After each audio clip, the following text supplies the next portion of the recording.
Guess who's back?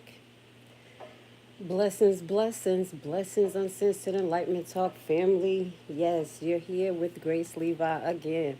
You're like, why would she go live twice in one day?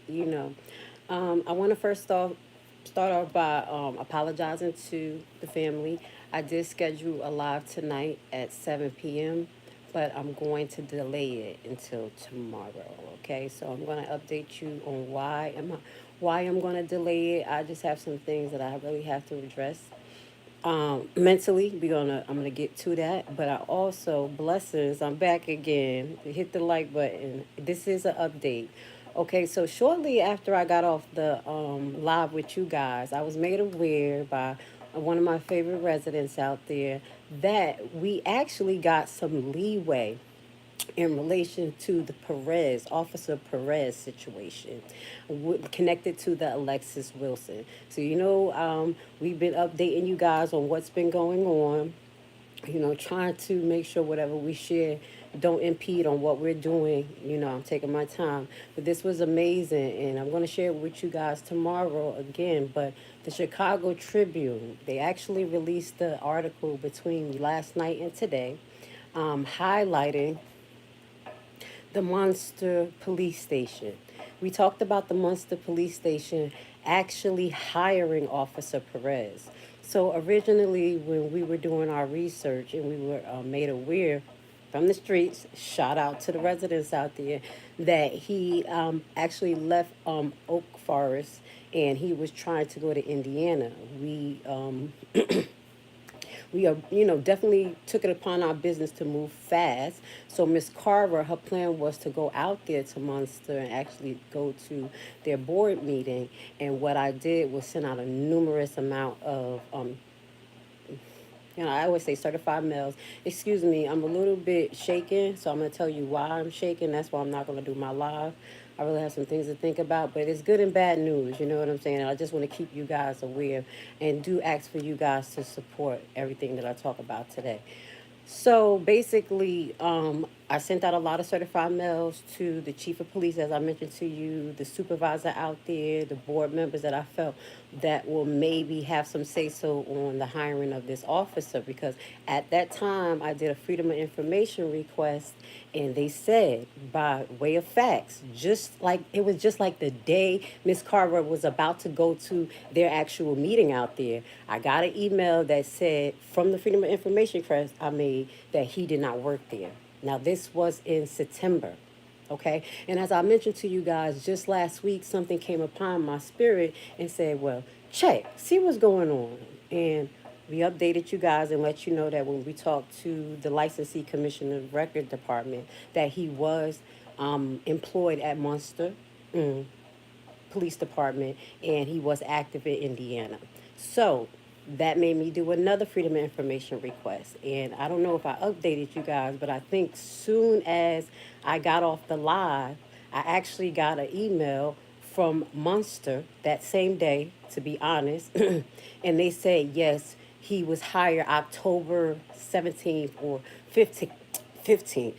After we sent all of those certified mails, after they were made aware, they still hired him. So in the Chicago Tribune, there was an article released. I'm gonna let y'all listen to this article now. And they highlight all of the cases or the primary cases that Perez is actually involved in. And three of those cases involve fatalities, and one of them was Alexis Wilson. So I'm gonna let you listen to that.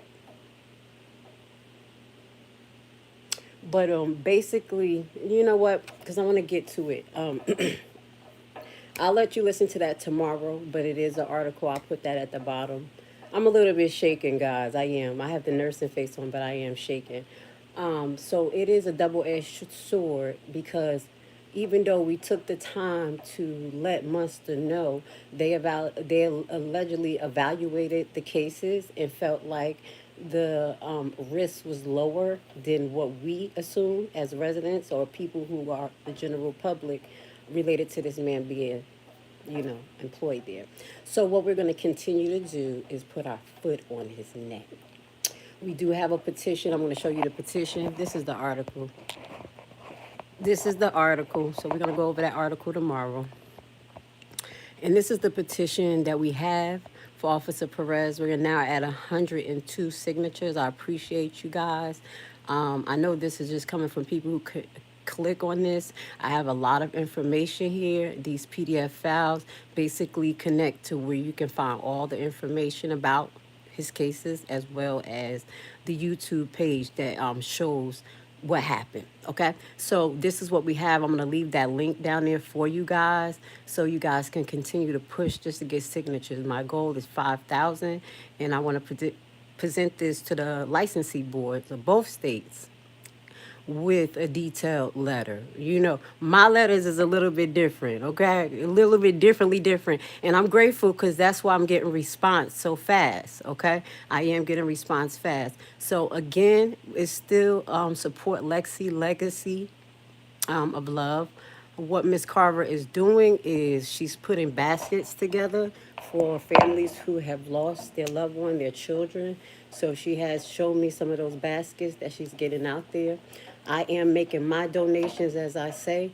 I did make a promise to the general public and to myself and to Alexis that I will donate 10% of my proceeds to the Lexis Foundation. So I did make a donation of $25. Y'all do the math. I actually didn't make that much money, but I made sure at least the minimum I would give is $25 per cycle when I get paid on YouTube, and whatever else I could contribute. As people highlighted, she broke. Okay, whatever. God be the glory, because we're going to be getting where we need to. He's going to bless this movement. He's going to continue to put eyes on this. So this was an update about Lexi and the shout out to Lansing. So we're going to show that tomorrow.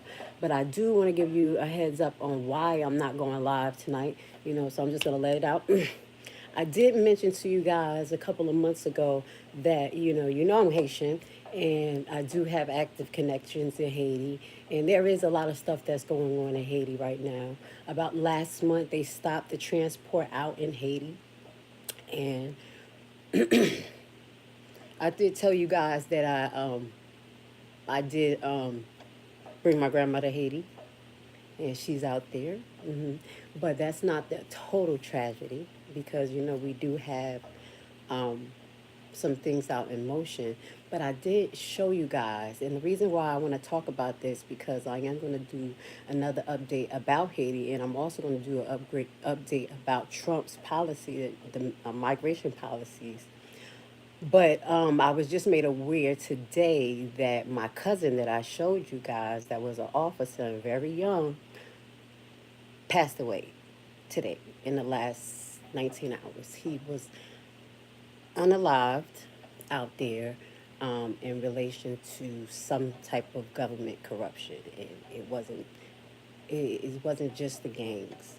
I can't get deep into it, um, but it does involve corruption of the police and the gangs. And he was a young officer. I did show you guys pictures of that throughout one of my lives when I came back from Jersey. So it is alarming for me, um, and it's real. So I do want to share that with you guys, get that off my chest. That's why I'm not going live, because I still have some things to process. We have to figure this out, you know. And that's going to lead me to one of my topics. Like I said, I will be talking about is the immigration issue out here, and also I do have a few videos that highlight what's been going on in Haiti. There's over 105 gangs out there, and it's not the full Haiti, so that's why I was comfortable with bringing my grandmother out there, and because we have officers in our family.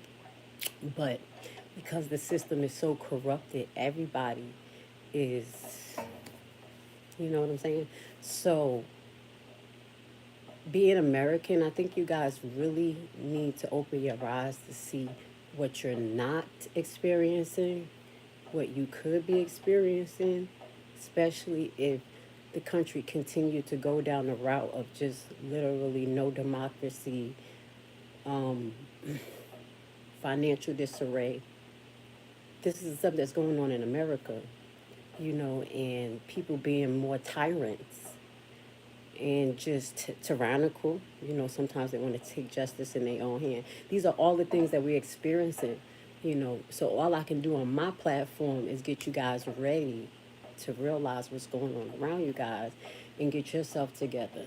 So that's all I have to share. I'm sorry it's a little like I'm very shaky right now, but I do feel bad because I make lives and then I change the time because sometimes I really have to get myself prepared or it be other things going on. So that's what's going on today.